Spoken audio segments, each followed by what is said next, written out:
Привет! Маленький дисклеймер. В этом видео вы увидите много сцен курения табака и услышите множество матерных слов. Но извините, таков мир, и там это было крайне уместно. Прошу вас, не уподобляйтесь этому и не берите такой дурной пример себе на вооружение. Вместо этого лучше подпишитесь на мой канал, подписывайтесь на меня на Яндекс.Дзене, а также подписывайтесь на группу Бюро интересных путешествий. Ведь очень скоро мы начинаем наш сезон действительно интересных путешествий. А вот там бобер подгрыз. Вместо гальюна фильм ужасов «Пила». Все на глазок, как бы опыт решает. Они раз чуть тепловоз становился. Давай, иди. Здорово, путешественники! Сегодня речь пойдет о Гусевском ППЖТ. ППЖТ – это промышленное предприятие железнодорожного транспорта. Когда-то это было огромное предприятие с гигантской узкоколейкой. Сегодня осталась только небольшая его часть, где-то 1/10, от Мизиновки до торфомассива южнее деревни Нармуч. Интересное, кстати, название, откровенно белорусское. Так вот, именно по этой узкоколейке сегодня мы с вами и прокатимся. Поэтому заваривайте чаек, берите что-нибудь перекусить и приятного вам просмотра. Старт начинается в депо. Сейчас еще темно, мы сюда вернемся попозже. А сейчас мы отправляемся в сторону полей. Повезем туда порожняк. Депо, кстати, кайфовое. 3 стойла, все работает, все живое. Запах такой техники из детства. Очень атмосферно. А вот так выглядит кабина. Утро, солнце только-только встает. Погода облачная, рассеянный свет. Я надеюсь, вам все хорошо видно. Красота и эстетика. Ну а если добавить света, все это выглядит как-то так. Непривычно видеть рабочую технику. Это, по-моему, первый раз мы с вами в кабине тепловоза куда-то едем. Все живое, все нормальное. Краны, тормоза на своячок, на вагоны, газулька, коробка передач. Такого устройства нехитрого этот тепловоз. Фактически трактор на тележках.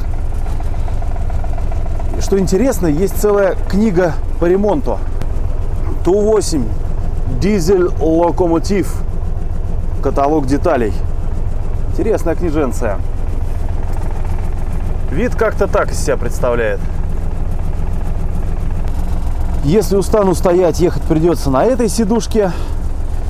Как обычно, у механика шарманка. От широкой колеи отличается разве что только размером. Чуть поменьше, чем у меня была.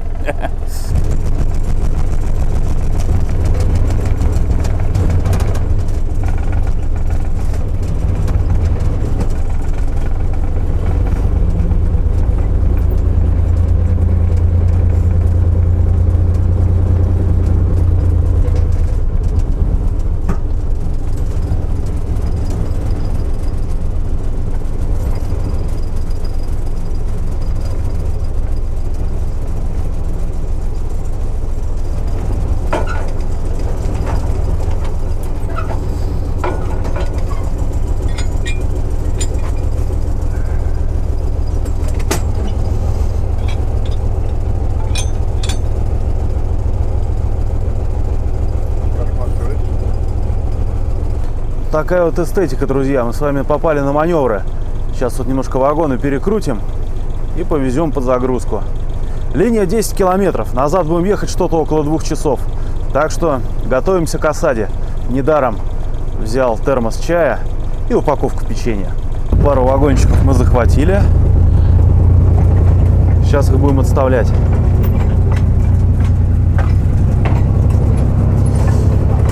Конечно, оттяжки здесь лютые. Ну, естественно, люфты, дай боже.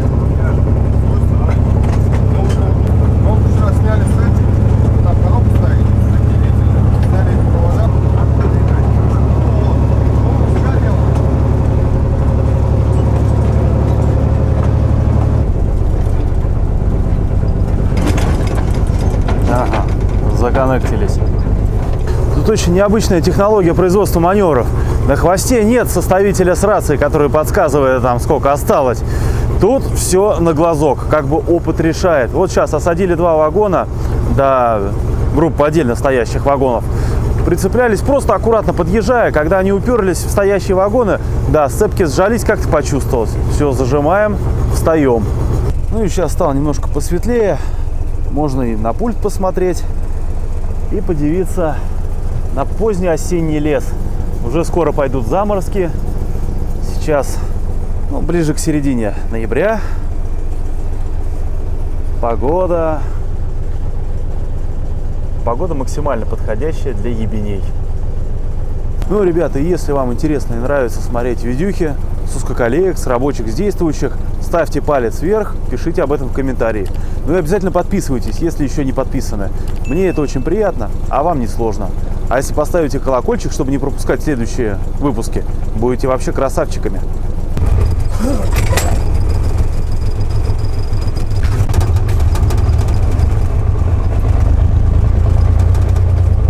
С оттяжками поехали.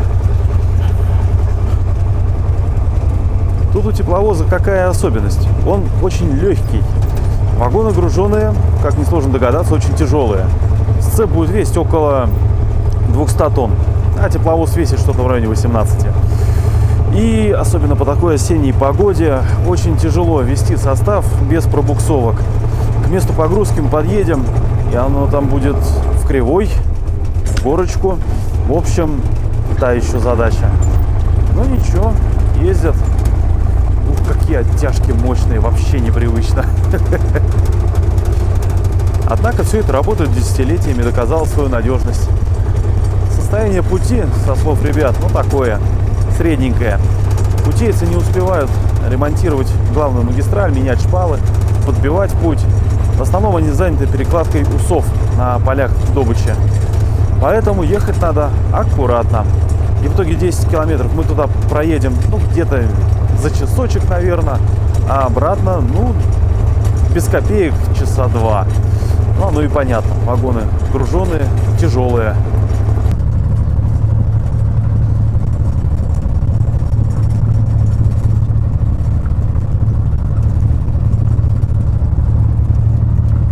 А спидометр-то рабочий?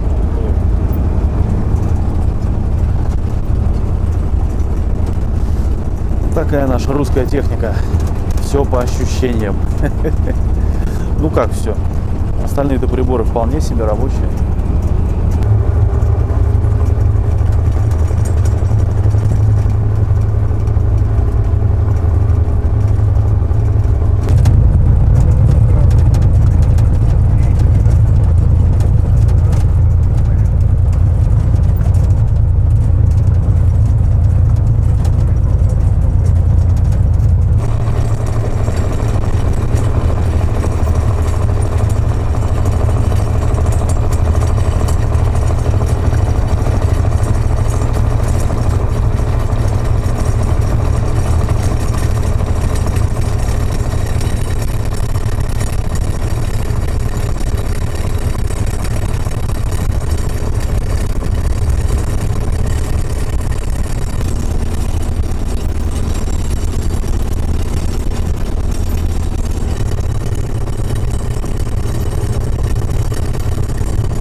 Друзья, какие первые ощущения от тепловоза?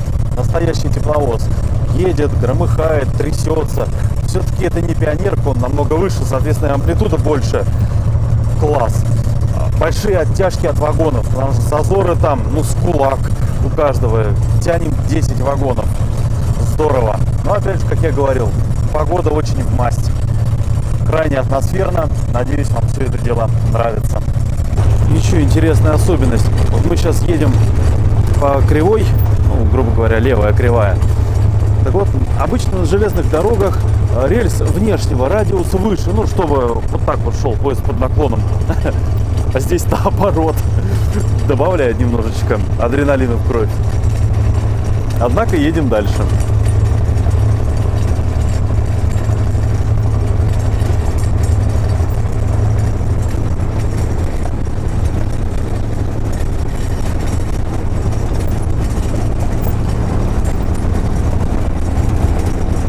Конечно, сейчас всю линию снимать не буду, из тепловоза это и неудобно, и ничего не видно. Поэтому мы с вами обязательно проедемся на Пионерке после этого и отснимем всю эту ветку.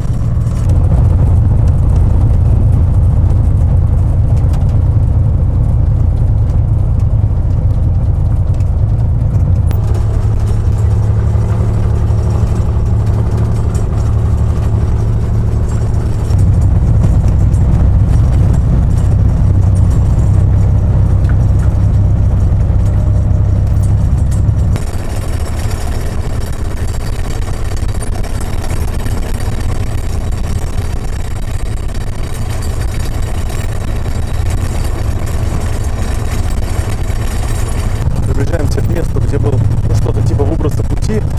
Давайте посмотрим, как сейчас будет колбасить.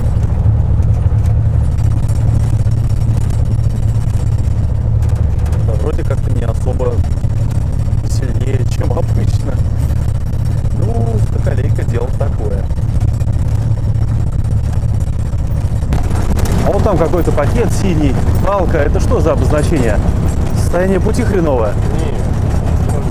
До стрелки 10 вагонов. Понятно. А это куда стрелка? На поля? И ездите по этому УСУ? Ничего нет уже. Там все вывезли его. Ага, то есть выработали. Нет, там еще, кстати, есть, а с другой стороны еще есть трава.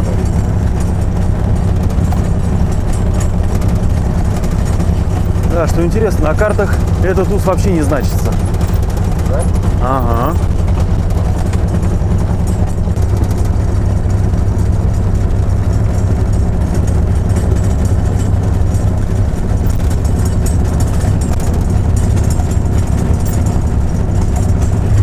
Еще к одной интересности приближаемся. Здесь стоит путеукладчик.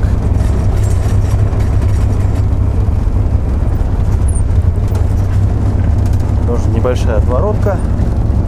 И вот он во всей красе.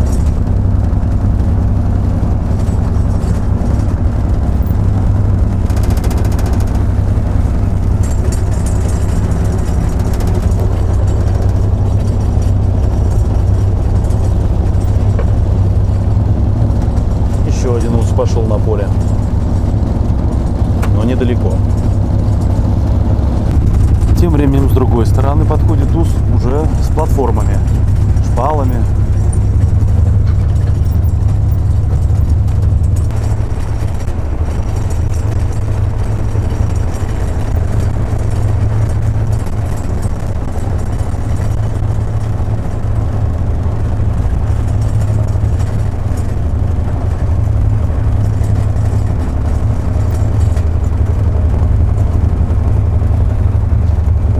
Уже и приехали, друзья.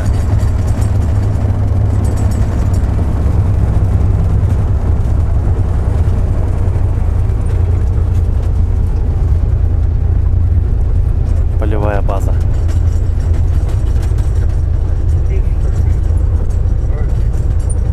Видно множество техники. Правда, пока через мутное стекло, но мы еще с вами здесь погуляем, все это посмотрим. Здравствуй, собака! Вот как-то так это выглядит, друзья. Тут главное держаться.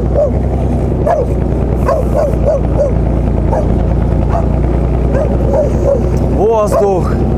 Пока, пис! А мы везем вагоны дальше. Такая вот здесь атмосфера. Ну, по-любому туда надо сапоги надевать. Стоит множество коробочек для вывозки торфа. Полный полностью рабочее живое предприятие. Это, кажется, остатки от СУшки.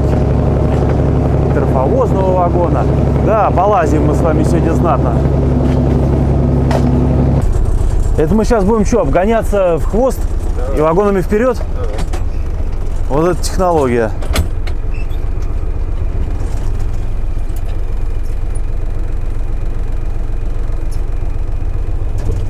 Проверка, катятся вагоны или нет, но вагоны стоят нормально.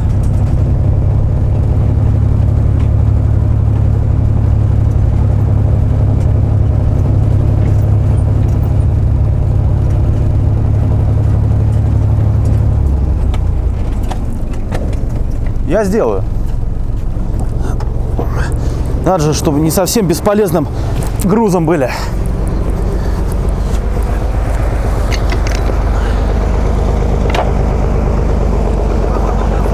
Да.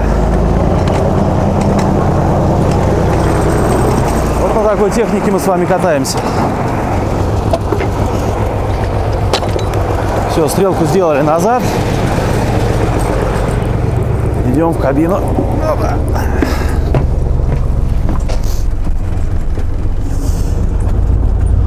Все, теперь обгоняемся. Такой здесь разъезд. Ну, соответственно, в хвост, и вагоны будем осаживать уже на погрузку. И назад поедем уже, вот как сейчас прицепимся. Очень мягкий ход у тепловоза. Сейчас такой же кульбит со стрелками будем проворачивать.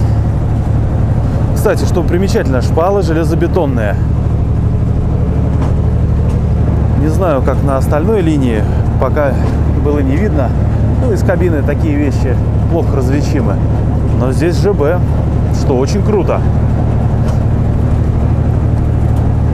Хотя, казалось бы, логичнее основную линию на железобетон положить. Но как бы он типа вечный. Так, а там хищник вроде. Смотрите, о, хищный зверь.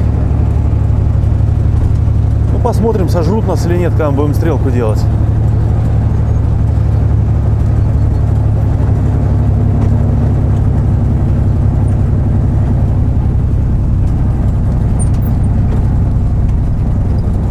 Стрелка не наша?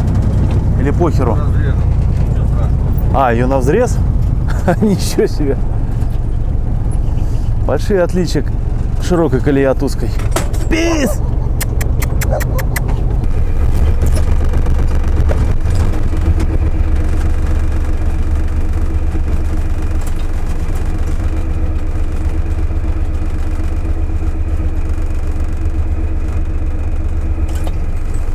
Очень нежно, чтобы вагоны не столкнуть, чтобы они не покатились.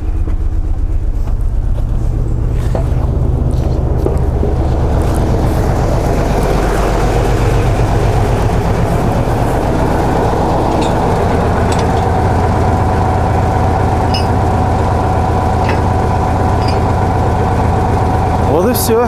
Никаких тем магистралей, рукавов, продувок. Цепанул и поехал. Вот теперь вагонами вперед и едем. Все, вышли, можно присесть, раскайфоваться, понаблюдать в окошко за увяданием природы. Эстетика зашкаливает, друзья.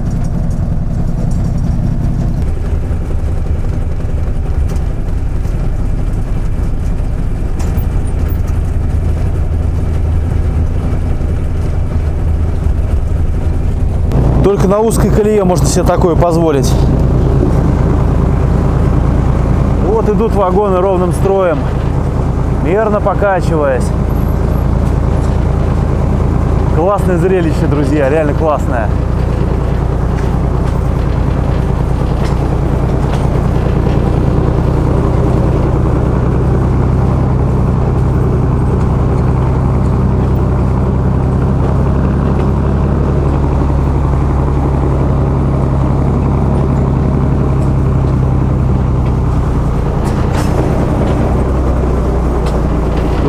Оттяжки.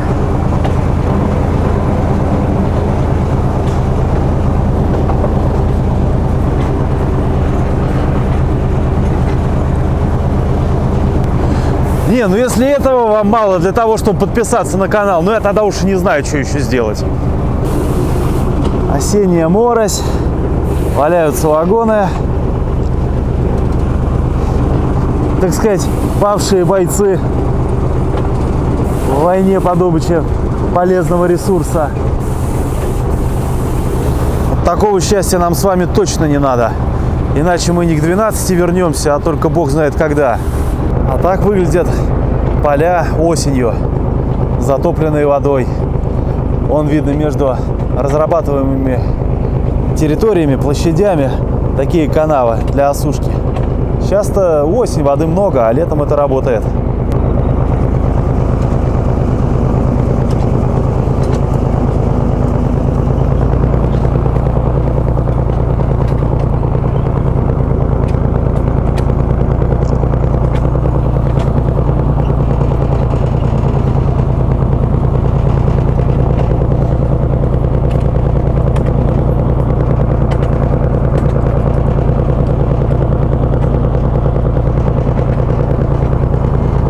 А это, собственно, то, ради чего все и происходит. Это торф пока что не до конца очищенный, но ничего.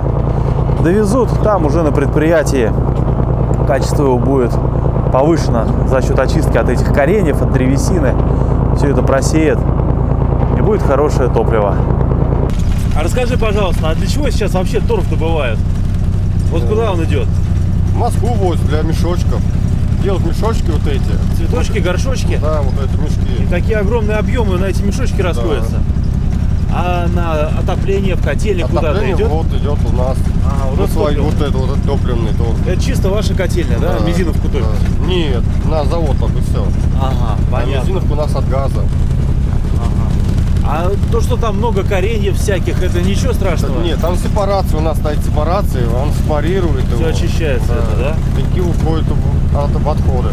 Ну и пеньки покупают тоже, фуры приезжают, перерабатываются. Ага. А вот мы сейчас ехали, нас тут было трое, не считая меня. Ты машинист, один, значит, составитель, цепляет. Нет. Нет?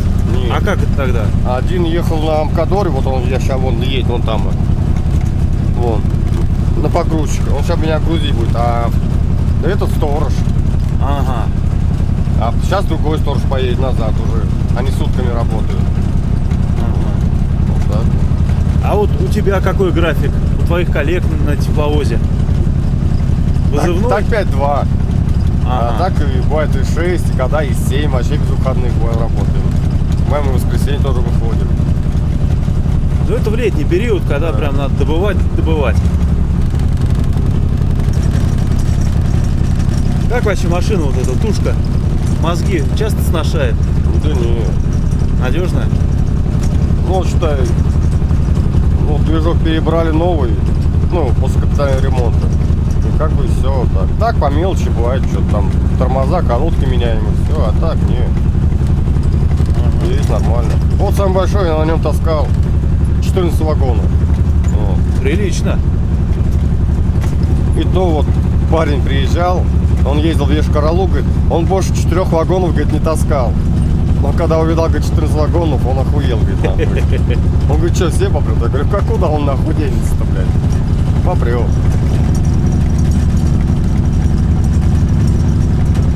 Здорово. Знаешь, там грузили, знаешь, как они снимали кривую, укладывали на прямо был тоже, караваны, а сейчас там они не набывали.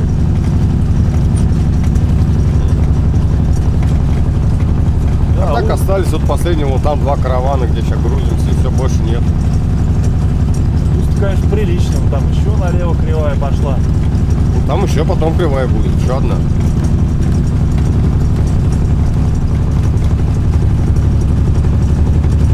Пошли. Кстати, ребят, очень удачно подобрана высота торфовозных вагонов прямо по капот. И из кабины отличный обзор открывается. Если еще ветку на хвост какую-нибудь поставить, чтобы его контролировать, так вообще красота. Не знаю, вам из-за этого стекла что-то видно, нет? Или может так? Необычайная эстетика.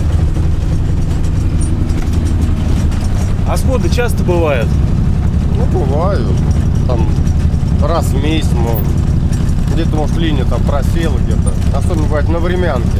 Ага. Они туда шло, они подкладывают. Где-то лопается, где-то... Особенно вот такая погода, когда дожди. Она, считай, проминает. Ну да, весь балласт все размывает Да. это. Путь, конечно, гуляет. Либо бобры бывает подкапывают. Бобры? Да. Прям которые с хвостами. Да. Вот они вот в канаве здесь. Они бывает прокапывают. То есть в этих канавах еще и бобры водятся? Да. Обалдеть. Вот там у нас экскаватор стоит. Вот ломает плотиной. Они делают, чтобы вода не уходила. А он стоит, копает там. Борьба. Да. А это уже выработанное поле, он затоплено все. Нет, да, ну, его будут добывать. Вот добывали этим летом. Ага. Она сейчас это... Потом вода, они копают канаву, она сойдет, вся вода. На рисовую плантацию похоже, как во Вьетнаме в каком-нибудь. Ну да, с того будем грузить мы. Ну, то есть работы здесь еще будет ого-го сколько. Да. Ну, отлично. Да, это вот максимум, вот эти вот два каравана, это, блядь, ну, месяц, даже меньше вывезем. Недели две нормально, все. Ага. А вот в случае всхода чем поднимаете? Вот те вагоны валяются. Есть подъемник специальный, такой гусеничный, у него стрела есть. Вот. Его поднимает. Вот и- И надолго вообще парализуется движение. Вот там вагоны, видимо. Не, сразу. Там, когда он приезжает, сразу поднимаем подъемником, сразу ставим и все. Ага, то есть быстро это все Да. делается.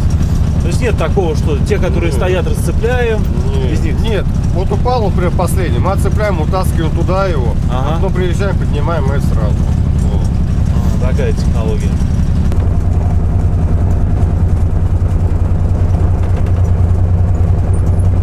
А это, думаю, что в кабине тепло. А здесь вон калорифер.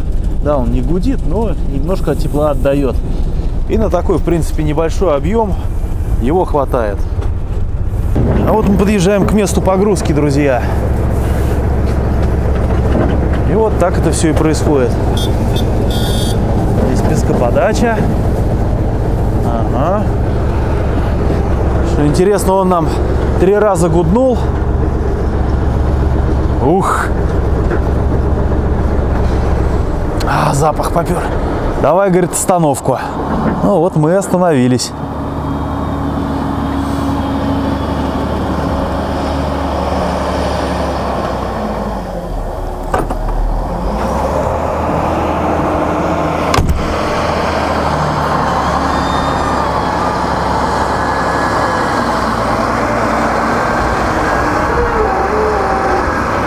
Доехали, друзья, до конечной. Сейчас погрузка. Постараюсь вам это заснять поближе. Процесс, ну не то чтобы очень интересный, но достаточно зрелищный.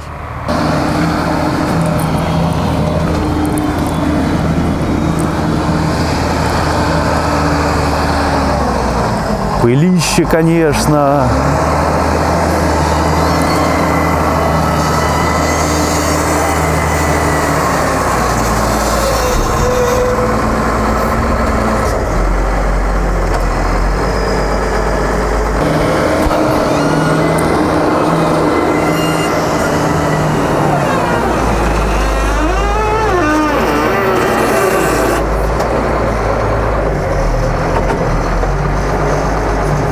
Вот так вот.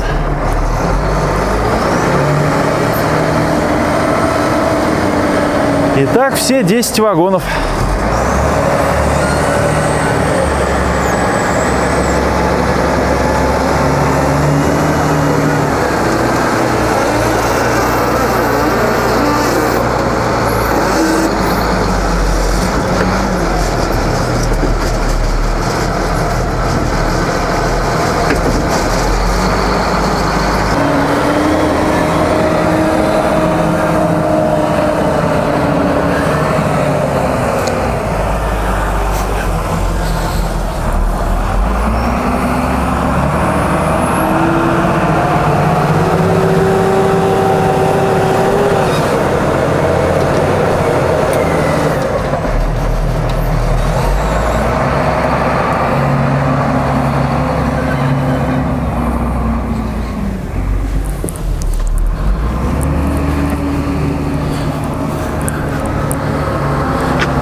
Друзья, еще интересная тема. Видите, вот этот белый дым, пар.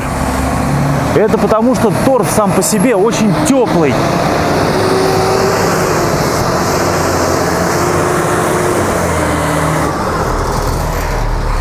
Наш машинист сегодняшний, Алексей, рассказал, что мерили топливный торф, который еще горячее. Там, значит, термометр представляет собой такую длинную палку, его втыкали туда. 80 градусов температура была. Просто лежит куча торфа, представляете себе? Поэтому так и опасны эти пожары торфяников, что были вот в 2010 году самые такие лютые.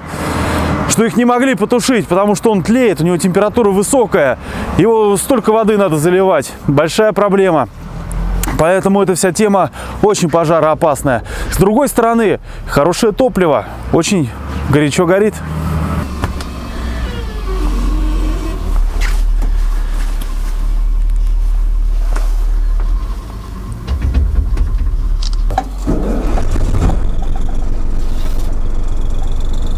Первые 3 вагончика упакованы.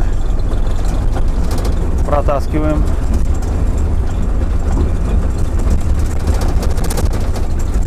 Тепловоз уже весь трясется, боксует. Это только в начале.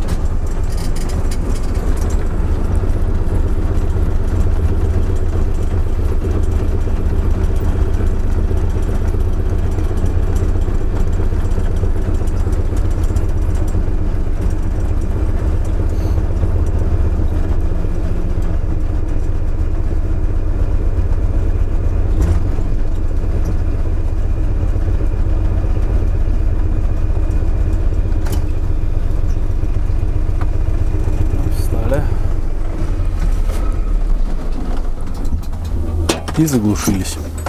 Один раз чуть тепловоз наебнулся, блядь. Второй вагон, да, пошел и потащил за это и тепловоз. Ну, даже где-то фотки были, если он удалил. Прям на бок стало. Я думал, позвонил начальству, ну, нас мастеру депо, Ольге позвонил, говорю, давай быстрее МКДОР сюда, блядь. Вот, а то нахуй, говорит, ёбнется. МКДОР приехал. Закинули его. А в основном сходы вагонов тепловоз с рельс это как бы редкость. Да. Вот, ребят, и такое бывает. Но ничего, устоял стойкой оловянный солдатик. Я думал, блядь, он, смотрю, уже потихонечку землю проминает, но он ёбнется, нихуя успели, приехал. Да, повезло, иначе беда бы была. Целая проблема. Да. Раньше проще было, а сейчас что, все поздавали, все металлом. Вот так говорю, в линию мы ездили. Мы почти нахуй, сколько, все лето ездили разбирать ее. Мы снимали где-то в день по 24 звена. Вот, ну, 8 метров по 24 звена. Все лето ездили. Вот фабрика была, тоже рушили. Там плиты делали. Вот. Как раз мимо мне приезжали, труба видел, большая стояла. Не обратил внимания. Ну, угольник сейчас будем когда-то. А вот мы, когда вот только выезжали, мы в лес направо поворачивали, а там ветка прямо шла. Вот когда только-только выехали. Это угольник. Угольник, да? Да, а это... что там? Это там ничего только нет. На разворот и все. Это да, вот сейчас я потащу груз. Вот, мы тащили на себя вагоны пустые, а я сейчас поеду в другую сторону уже туда, и потом уже буду осаживать также на себя, ага. Вперед вагона. Понятно. Чтобы потом отцепиться. А то я заеду, там тупик, мне уже не выйти. Ну да, да. Я их буду уже толкать. То есть у вас такая технология. То есть тепловозом вперед доехали до суда, да. Обогнались вагонами вперед на подачу. Да. Сейчас мы жопой назад доедем до угольника, там разворачиваемся. Да. И вагонами вперед гружеными. Да, их там оставляем и завтра угружать будут. Ага. Технология. А расскажи нашим подписчикам, что вообще здесь находится. Вот тут куча тумблеров, куча переключателей, приборов, рычаги какие-то здоровые. Что это такое, с чем это едят? Ну что, это коробка передач, это реверс, зад вперед. Ага, а нейтралка у него есть? Нету. Ну, нейтралка-то есть. Ага. Это песочница, вперед песок сыпать, это зад. Ага. Вот это замок зажигания. Вот. Эти две не работают, как это кран был раньше, когда выходил. Раньше на вагонах были тоже колодки. Ага. Разные, чтобы весь состав-то отмазить. Вот это масса. Вот. Этот он не работает тоже, это жалюзи открывать, ну, вперед.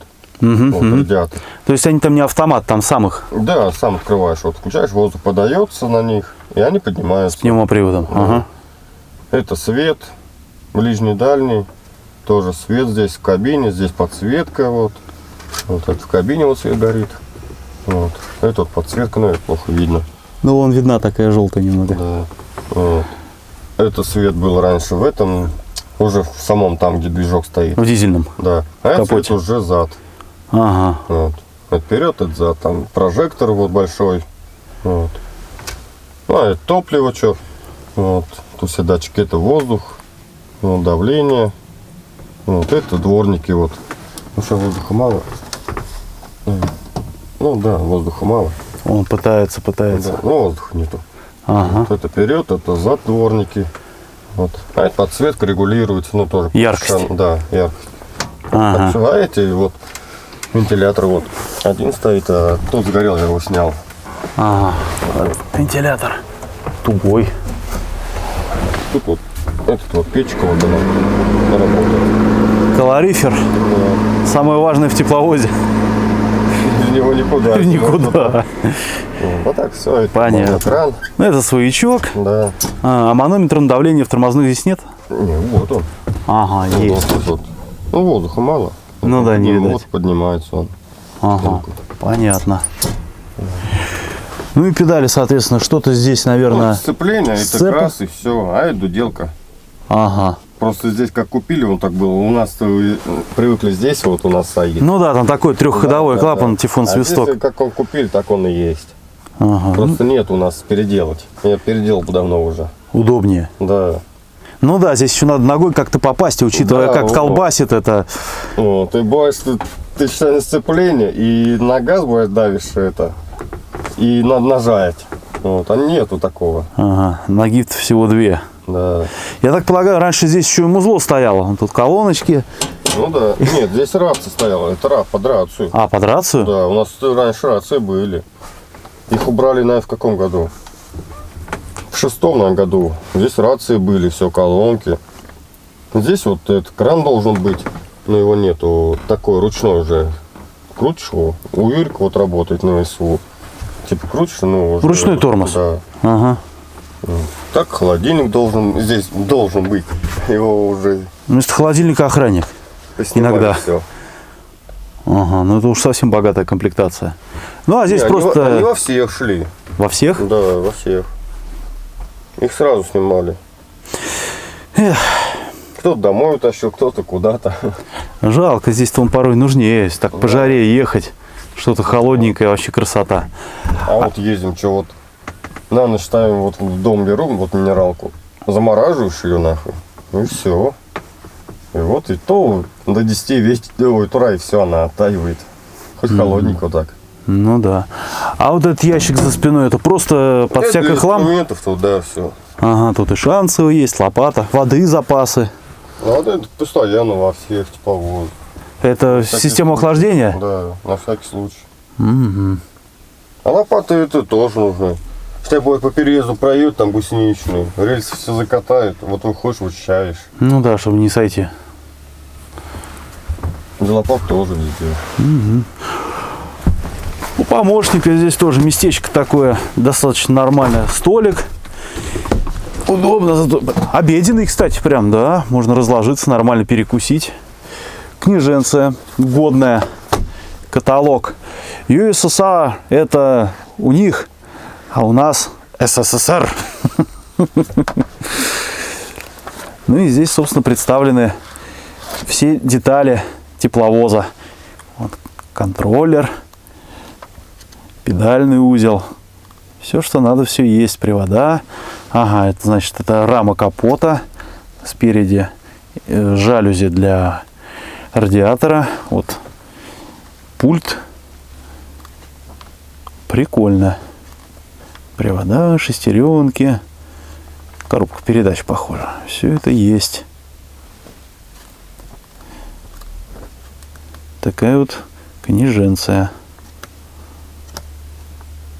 Даже кабина здесь есть. Такая взрыв-схема. Все до винтика, до болтика. Вот такой вот он тепловоз, кормилец. Хорошо иметь с собой термос с горячим чаем. Плюс 100 комфорту. Тут Алексей рассказал интересную тему. В принципе, оно и логично. Маленькое предприятие. Чья техника, того и проблемы. Вот этот тепловоз Ту-8, это его машина. Поэтому, если понадобится движок перебирать, да, на переборку его отдают в какую-то стороннюю организацию, но разобрать капот, снять этот двигатель, этим будет заниматься хозяин тепловоза. У кого-то СУшка, у кого-то там Ту-7 стоит в депо. Мы еще с вами это все посмотрим.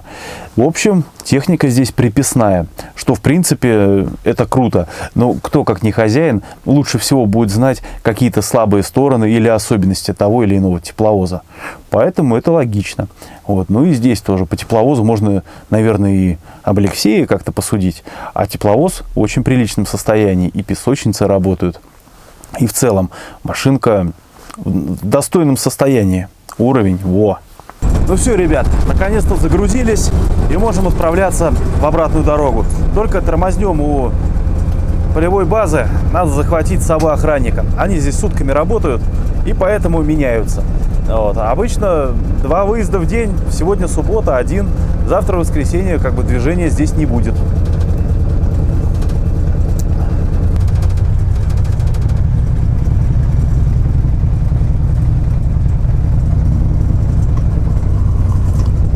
Грузно, тяжело очень идет машина, но оно и не мудрено. Почти 200 тонн тащим, а сама-то букашка весит меньше 20. Конечно, намного удобнее, стоя на палубе, снимать дорогу. Попердывает тепловозик. Очень мягко идет, просто плывет он по этой дороге. Как же он нежно проходит кривые. Обалдеть! Ощущения сугубо положительные. А вот там наш груз.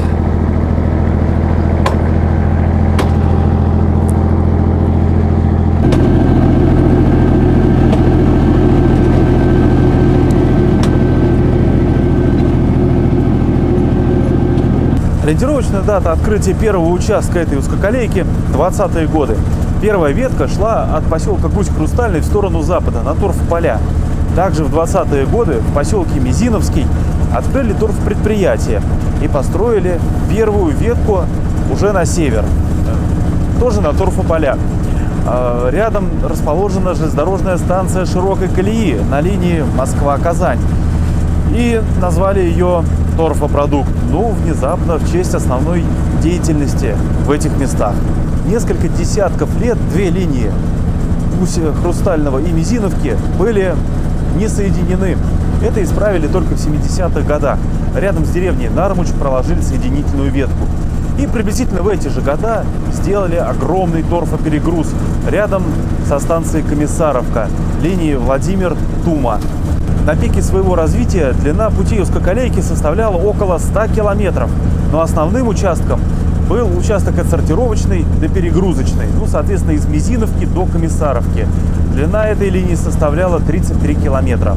Как можно понять из названия, на станции перегрузочная происходила перевалка торфа из вагонов узкой колеи в вагоны широкой колеи. А вот на станции сортировочная перегруза не было. Туда приходили вагоны с добытым торфом, и там происходила его обработка. Также Мизиновское торфпредприятие выпускало торфяные брикеты, ну и прочую продукцию.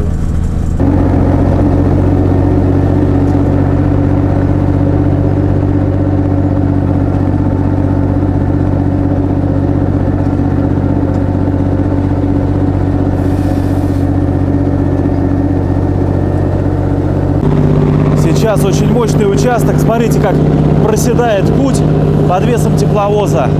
Еле-еле вскарабкиваемся. Вон все на песке. Подъем кривая. И рельсы вон все грязные.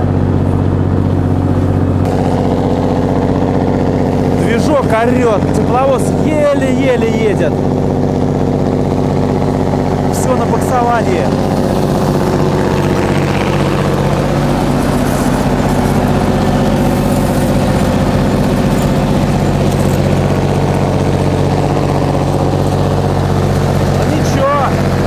едет пони.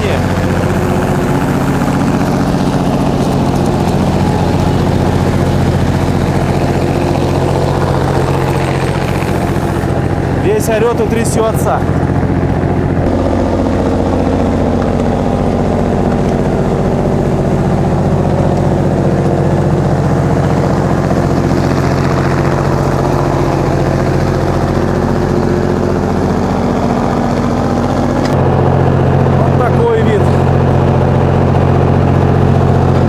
Надо перебежать туда, на переднюю палубу.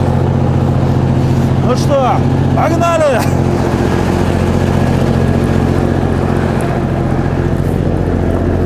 Да, на широкой колее за такое бы ухталона бы лишили.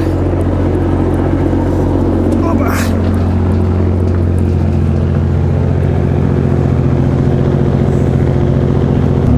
Полевая база во всей красе. Ну, повторюсь, мы сюда приедем сейчас отдельно, на Пионерке. Потому что хочется походить, посмотреть, технику показать. Брага. Да, это надо осматривать не спеша. А вот охрана, встает охрана. Закончилось рабочее время человека. Поезд домой. ПВшка топится. Там, наверное, тепло и уютно. Красота. А вот и друг нас встречает. Здравствуй, друг! Господи! Какой ты хороший! Давай, иди, иди!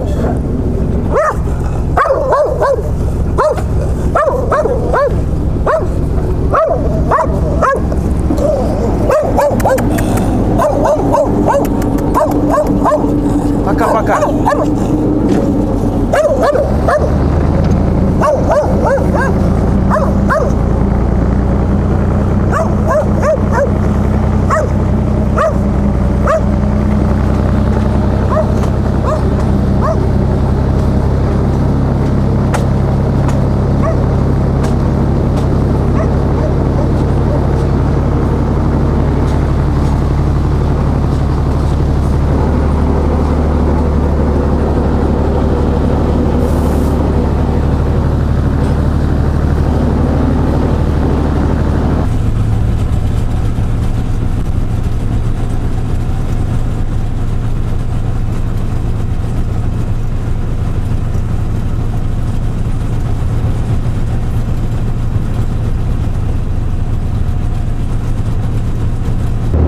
С такой скоростью, ребят, груженный поезд возвращается назад. Да, рельсы видно, немножко ходят ходуном. Да, что есть, то есть. Ну ничего, держит. Не спеша, аккуратно доставит Алексей Торов на свое предприятие.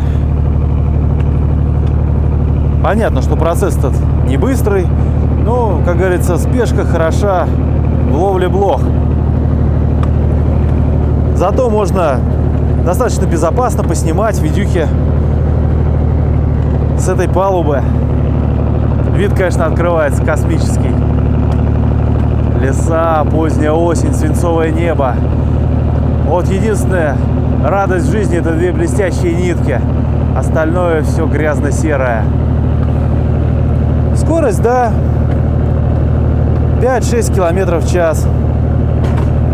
Тут тоже надо понимать, на GPS есть погрешности.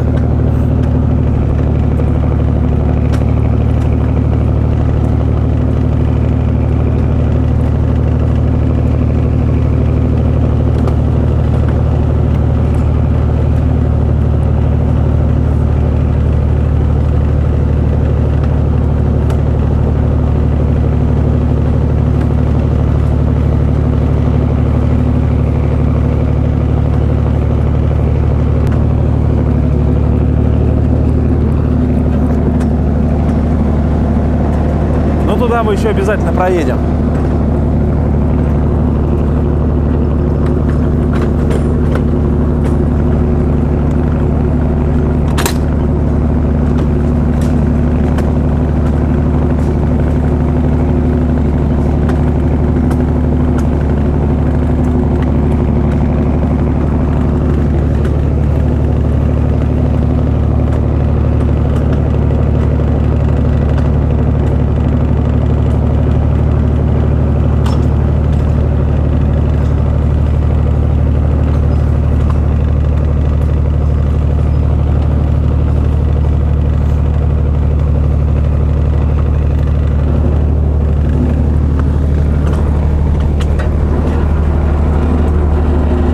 этой веточке должно выйти 10 вагонов за стрелку. Ну да, где-то так оно и есть.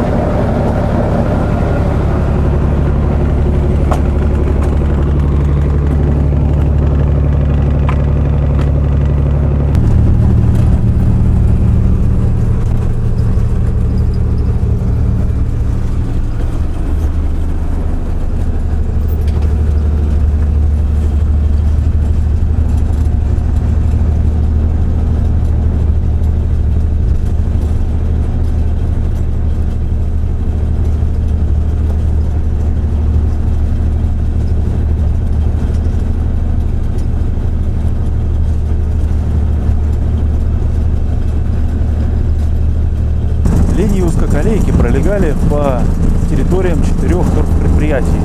Соответственно, Гусевская, Мизиновская, а также Иванищенская и Панфиловская. Также было развито и пассажирское сообщение. Ходили настоящие пассажирские поезда. Помимо основного поселка Гусевский, существовало еще 5 поселков, для которых железная дорога узкоколейная была единственным вообще вариантом выбраться в цивилизацию. И пускали пассажирские поезда, и долгое время они ходили. Основным пунктом отправления являлся, естественно, город Гусь-Хрустальный. Там была станция под названием Эстакада, и даже существовал вокзал. Условно можно выделить и основные точки притяжения на Гусевском ППЖТ. Основное было, естественно, в Гусе. Там находилось управление дорогой и локомотивное депо. Ну и второе — это Мизиновка. Это самое мощное торфопредприятие, где происходила обработка вагонов. Ну и тоже имеется свое депо, которое работает по сей день.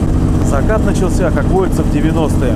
Где-то в середине 90-х был разобран участок на Иванище, ну и еще там несколько мелких паразитных, так сказать, участков. Пассажирское движение было сокращено до минимума и ездило от станции Эстакада в Гусе-Хрустальном до Нового. А в 2000 году и этот поезд отменили. Пассажирские вагоны стали цеплять только в хозяйственные поезда, которые шли из Мизиновки на торфомассивы. Где-то с 2011 по 2013 разобрали практически все участки. Осталось лишь 2. От Гуся и от Мизиновки. Так же, как и было изначально. Но в 2016 году остался только один участок узкоколейки. Тот, по которому мы сейчас с вами едем. От Мизиновки на север до торфполей, не доезжая деревни с очень белорусским названием Нармуч. Как мерно вагоны качаются. Главное, чтобы не кувырнулись.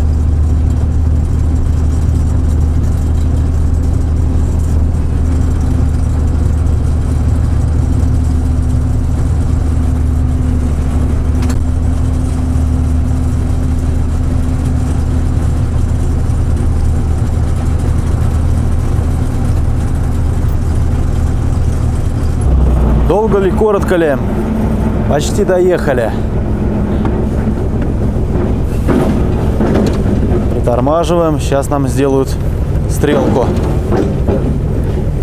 Оттяжки, конечно, лютые. Но такова плата за отсутствие автотормозов. Оп. Все, пошли.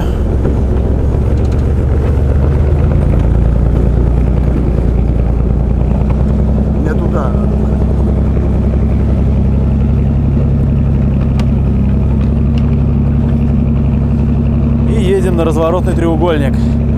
Собственно, на погрузку мы ехали с левого пути, сейчас идем на правый. Там заходим за стрелку и назад поедем вагонами уже на предприятие.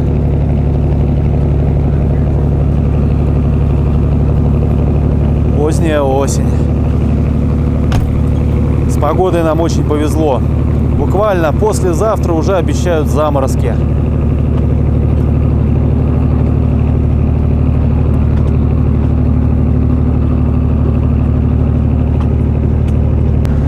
А вот там бобер подгрыз. Видите, дерево светлое? Вот у них тут, видимо, пруд, где они живут. Хвостатые, зубастые.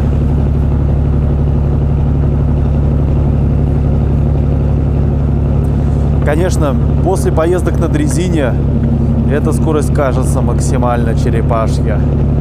Еле-еле. Но надо отдавать себе отчет, что сейчас мы везем с вами грузовой поезд из 10 груженных торфом вагонов. Сход каждого — это целое событие, это надо останавливаться, это надо поднимать, плюс сколько торфа просыпется. Никому это не нужно. А вот, кстати, ветка на торфпредприятие. По ней мы будем возвращаться.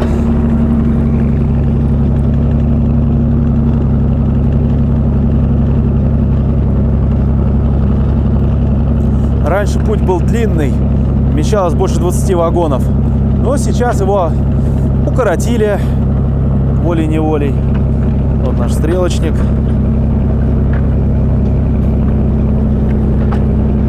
Охрана труда РЖД. Соболезную вашим ощущениям от увиденного. В общем, сейчас сюда влезает вагонов 14 и тепловоз. Путь обрезали по самое не хочу, но можно сказать, оптимизация. По крайней мере, давайте не забывать, дорога работает ежедневно, по ходу, кроме воскресенья. Постоянный движ. Живее всех живых. А учитывая, какие там поля еще остались, сколько там вывозить и вывозить. Но самое главное во всей этой картине есть спрос. Добыча торфа – это предприятие не просто так, не ради отопления котельной.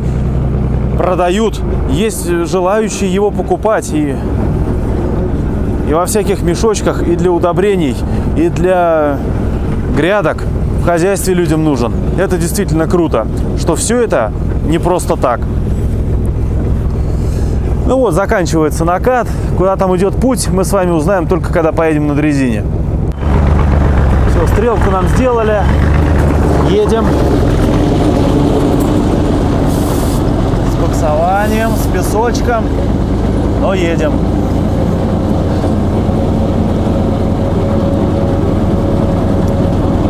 Конечно, да, двигатель от МАЗа, механическая коробка передач, педаль сцепления, газа. Это слабо ассоциируется с железнодорожным транспортом. Ну, прям тепловоз, друзья. Запах, ощущения, все оно. Рабочая техника. Вот наш стрелочник ждет.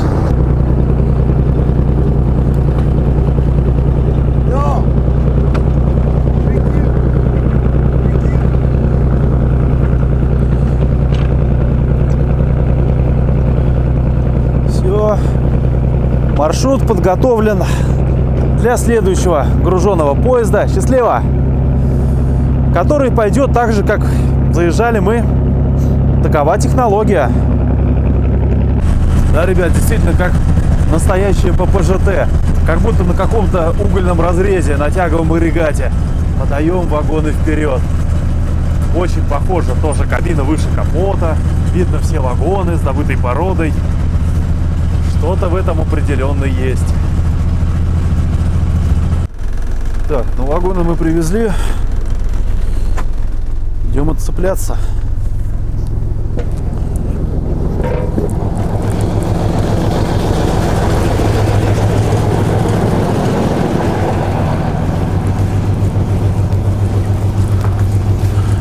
Здесь также 8 оставляем? Или все? Ага, на понедельник. Такой башмачок. Оп.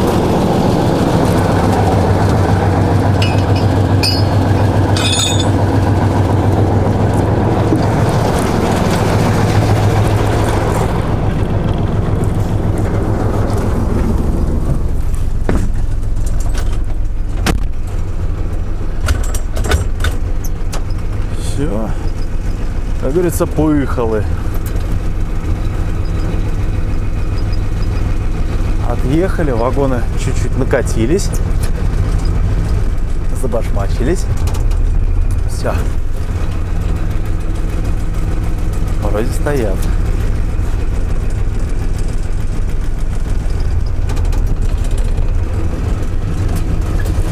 Потихонечку.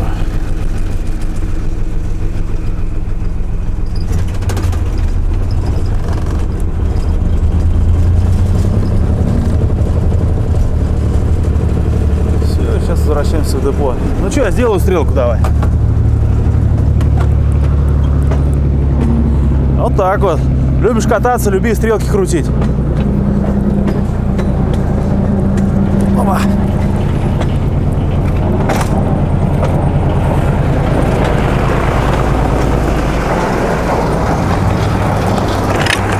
Ах ты ж, ёб твою мать. Ограничитель.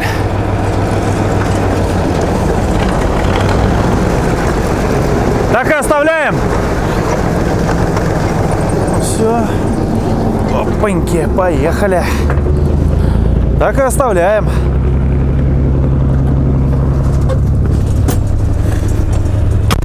Все, могу теперь в ППЖТ устраиваться.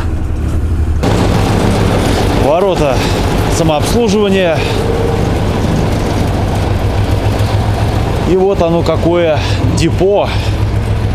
Ха-ха. Очень атмосферное. Куча всякого материала лежит. Тепловозы. Там еще есть часть. Ну и наш кормилец заезжает.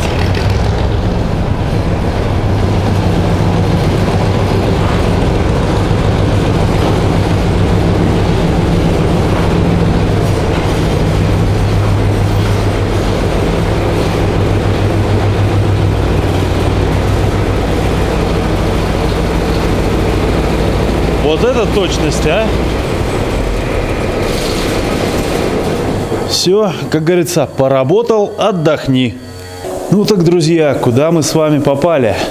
Где живут локомотивы Мизиновского торфпредприятия? Да, вот здесь они в депо и живут. Вот, например, «семерочка» разобранная. Как сказал Алексей, ее готовят к зиме. Зимой она будет ездить вместе со снегоочистителем. Сейчас на мокрый путь, на рыхлый грунт пускать такой тяжелый мощный тепловоз, ну, опрометчивое решение. Пути он точно все убьет, разошьет, утопит. Зимой же, когда грунт промерзнет, путь встанет как в бетоне, да, вполне себе. И тем более такой мощный тяжелый тепловоз под снегоочиститель, я думаю, очень хорошо зайдет. Ну а пока «семерка» такая. Воспользуемся фонариком, чтобы лучше ее рассмотреть. Инвентарный номер 20160. Ну, номер, походу, от балды. А реальный номер, если узнаю, напишу. Огромный движок стоит. Но это уже прям тепловоз, друзья. На генератор, тоже генератор мощнющий. Смотрите, какие ремни. И вот на вентилятор привод. Радиатор, ого-го какой. Здорово, что можно увидеть такой тепловоз в разрезе. Ну а здесь гидропередача. Гидротрансформаторы передают крутящий момент на раздатку и на колесные пары. Так все это и работает. Из здоровского силиконовые шланги следят за техникой. Боевой огромный мощный тепловоз. Номер 1677. Сложно сказать уже. Также тут рядышком колесные пары с редукторами, остатки какого-то генератора. Вон там какая-то коническая передача. В общем, запчасти есть. Я и говорю, предприятие абсолютно рабочее. Здесь как бы, друзья, тлена мы здесь не увидим. Вот СУХа стоит. Электростанция узкоколейная, самоходная. Она питает 380 вольт. Все необходимые агрегаты, какие-то машины путевые и прочее. Вон тут тоже можно на колесные пары посмотреть. Все это здесь в достатке. Вот эта СУшка за номером 987. Понятно, что техника рабочая, красилась, перекрасилась. Раньше на ней были красивые буквы СУ-2А. Именно шрифт сам по себе красивый. Вот тут заводская табличка 987.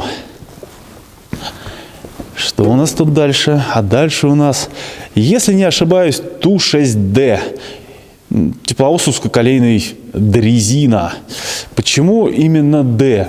А потому что у него с этой стороны капота нет. У него тут, о как, кресло-качалка. Потому что это как грузовая дрезина. Я слышал, на них еще ставят манипуляторы, лапа-манипулятор, и становится вообще очень удобно его использовать в эксплуатации. Да, чисто грузовая дрезина. Ух, на таком через лес. Летом-то проехать, красота. А внутри кабина как берлога. Но здесь уже, обратите внимание, и магнитола стоит.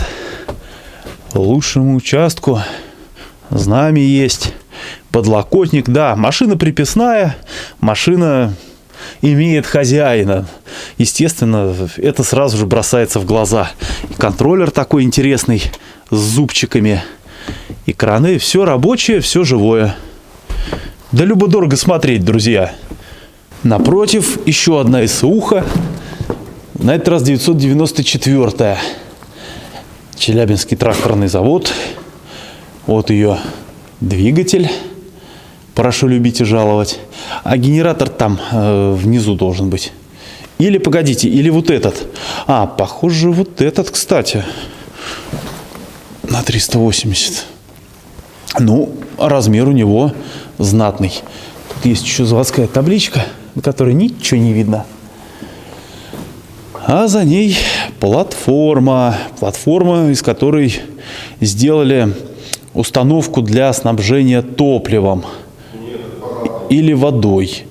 Или водой. Да, смотрите, у нее есть электрический двигатель. А тут такой кран. А, да, это пожарная тема. Посмотрите на крепление для шланга, для пожарного рукава. Ну и, собственно, вот они рукава. Вообще нулевые. Значит, не использовали. Значит, пожаров таких не было. Очень хорошо. Да, действительно, это все-таки бочка под пожарный поезд. Ну и логично, что он вместе с СУХой, потому что этот электрический двигатель нуждается в каком-то питании. А откуда его взять в чистом поле, в торфяном чистом поле? Вот, пожалуйста, для этих целей у него и предусмотрена СУшка. Грубо говоря, это пожарный поезд.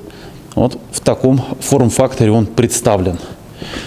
Тоже колесные пары, шейки видим, оси, конические подшипники, зубчатки, техноген и красота. А это от тушки. Боковина капота с красными дверцами, с ручками. Вот язычки. А вот так это все выглядит изнутри. Такая тема. И тележка без одной колесной пары. Ну, судя по всему, от СУхи. Очень похоже. А вот мы в 987-й СУшке. Она, если, кстати, вторая для пожарного поезда, для этой цистерны, то эта техника питает путеукладчик. Он стоит ближе к полям на одном из усов. Тоже видим, все на месте, все живое. Ребят, давайте только не будем говорить, что ой, пульт нечистый, ой, тут валяется что-то там, какая-то коробка с болтами. Ребят, эта техника не с выставки, у нее есть свои задачи рабочие. Она, собственно, их и выполняет, поэтому она такая. Так что тут как-то так. Давайте попробуем пролезть. Вон тут сколько всякого инструмента шансового, вон там кусочек рельса валяется. Ну, потому что это под путеукладчик, это уже путейская техника. И весь свой инструмент, он ломики какие, она на себе несет. А это, похоже, у нее для обогрева, что ли. Сложно сказать. Но что-то явно нагревается. А может, на этом что-то и готовят? Пишите в комментарии ваши предположения, друзья. С интересом почитаю. Ну, а выглядит это все вот как-то вот так вот изнутри. Ну и вот, так сказать, приусадебной территории. Куда же без половинки от ПВшки. Посмотрите, какие красивые колосья. Любо-дорого смотреть. Раскрашены, с любовью. Очень они сюда подходят. Ну, собственно, вон машина стоит, там ворота, там город. Но мы с вами пойдем немножечко пошагаем по грязюке, как мы это любим. Кстати, необычный прицеп. Обычно они двухосные, а это вот сзади две оси. Трехосник. Для меня в новинку, ребят. Ну и, естественно, куча тележек валяется. Ну, как валяется? На хранении. Вообще-то это запчасти. Сцепные устройства, колесные пары, вон там приводные есть, тележка для ИСУхи, еще одна. Да, какую-то часть подвижного состава здесь резали в металл. Ну а где не резали? С другой стороны, появилось множество запчастей, которые позволяют поддерживать в приличном состоянии этот действующий подвижной состав. Вот, пожалуйста, вагон, открыты у него борта. Вот так это все выглядит. У него как такая пика по центру. И две стенки со скатами, чтобы торф разгружался. Вот поэтому так вот он и разгружается. Здесь даже можно видеть внутреннее его пространство, его богатый внутренний мир. Здесь, видимо, ремонтная мастерская. Здесь их приводят в чувство после жестокой эксплуатации. Лесенки туда. Еще одна ПВшечка стоит. Это уже все товарищ отработал. Еще вагоны тут стоят, их целая вереница. ПВшечка неиспользуемая. Тоже там что-то, какие-то клеймы есть, еще остались. Ну-ка, давайте глянем. 87-й, 88-й, 91-й, 2-й года. О, ручка из костыля. Ребят, вот это прям круто. Ручка из костыля. Одобряю. Вагончик этот уже не используется. Но давайте посмотрим на него изнутри. Вместо гальюна фильм ужасов «Пила». А салончик вполне себе. Оконных рам еще нет. Понятно, что сюда все залетает, что это все будет жить уже не так, чтобы долго. К сожалению, ну что поделать. Вагон уже не нужен, но стоит. В принципе, такие вещи, они вообще-то восстанавливаются, делаются, причесываются. Вот. Зато можно видеть, из чего все это дело состоит. Кожа молодого дермантина, фанера. В общем, все то, что не любит влаги. А еще здесь печка. Ее раньше топили, и здесь по этой трубе шло тепло. Я так полагаю, там был какой-то теплоноситель. Ну да, вот очень похоже, целый контур. Такая печь, конечно, здесь остаток отверстия от дымовой трубы. Ну, как говорится, ничто не вечно под луной. Да, вот такая печушка. Крупная. Вагон отапливал, наверное, на раз-два. Следом господин снегоочиститель. Если память не изменяет, ПС-1. Мы уже были внутри такого товарища. Это была Красава, узкоколейка Красава, Ленобласть. Тоже смотрели, как у него эти крылья можно открыть, как вот этот нож опускается. Вот здесь он вот этой вот штукой чистит междупутья, а здесь убрана часть металла, чтобы рельсы возвышались. Зимой будет работать, потому что предприятие, оно не сезонное, оно работает круглый год. О, это знак для понимающих. Ладно.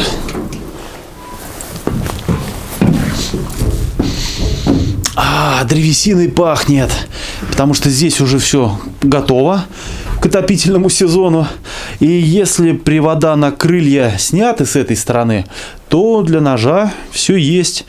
И противовес, и рычаг, лопата есть для каких-то локальных расчисток. Да, походу у него боковые крылья в ауте не работают. Но запас дров-то какой, друзья, вы посмотрите. Тут можно прям зимовать, не зимовать. Единственное, я думаю, конечно же, окошки-то к зиме приведут в божеский вид, потому что с такими щелями тут топи, не топи, один черт. Но, похоже, самый рабочий угол это где-то здесь. Учитывая, как там все завалили, наверное, его через треугольник прогоняют и мордой вперед. Здесь и стекла, кстати, в намного более приличном состоянии. Скорее всего, так. Вот. И как раз, да, печка расположена лицом к работнику. Подкинул. Здесь все нагревается, жара, тепло. Кружку поставил с чаем. Чай закипел. Что примечательно. Тоже трехгранка. Железнодорожный стандарт. А дальше платформа с запасными элементами пути. Рельсы, части стрелки, по-моему. Вот как-то так это все и выглядит, друзья мои. Сейчас мы с вами двигаемся от торфопредприятия в сторону линии. Мы здесь с вами проезжали вот по этому пути. Мы заходили туда, в депо. Значит, что интересно здесь? Это такая летучка, я бы сказал, для ремонта пути. Здесь и шпалы, и кругляк отпиленный для замены сгнивших шпал. Забашмачена дощечкой, ну это классика. И вот такая вот интересная штука. Это как раз путейский специальный инструмент. Это такой путевой домкрат. Собственно, она позволяет менять шпалы. Ну и, собственно, да, какие-то вот подкладочки, костылики, накладки. Все это здесь есть. Любо-дорого смотреть на живое-то, на хозяйство. А платформа эта стоит на пути, который в будние дни, скорее всего, активно используется. Ну, судя по накату, судя по торфу, который выпадал из вагонов, которые сюда подавались, этот путь ведет как раз на разгрузку. Об этом нам, ну так, невзначай намекает вот эта куча торфа прямо впереди. А здесь как раз и производится разгрузка привезенного черного сыпучего золота и его сепарация.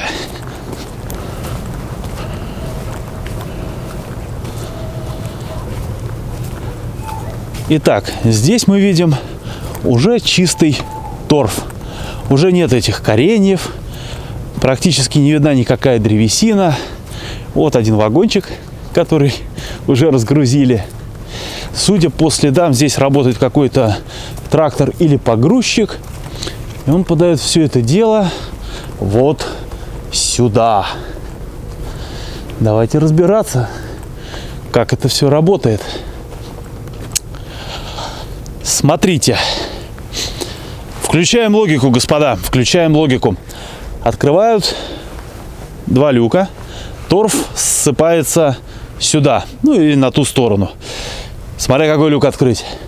Подъезжает техника ковшом. Смотрите, как здесь аккуратно все забрано. И как раз по ширине колес видно, что работал ковшом. Зачерпывает материал. Судя по количеству следов и по их характерному расположению, поднимает этот ковш и высыпает в этот бункер. Собственно, там мы с вами торф и видим. Что происходит далее? Далее торф подается вот сюда вот, на лебедку. И на такой лебедке идет вверх. Пойдем и мы.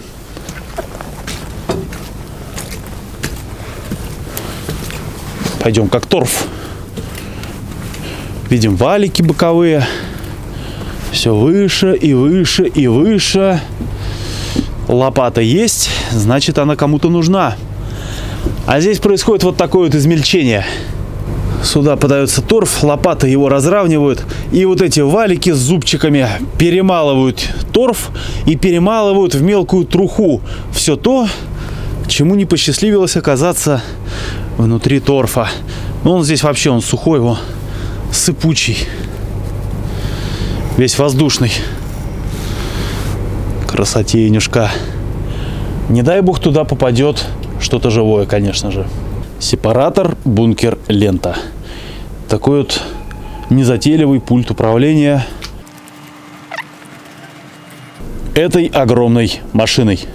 А отсюда уже, как видим, шнеком выдавливается пригодный к использованию торф. Он, можно сказать, сдобрен вот этими вот мелкими опилками. Вот такая вот субстанция получается. Да, для удобрений, для отопления она и используется.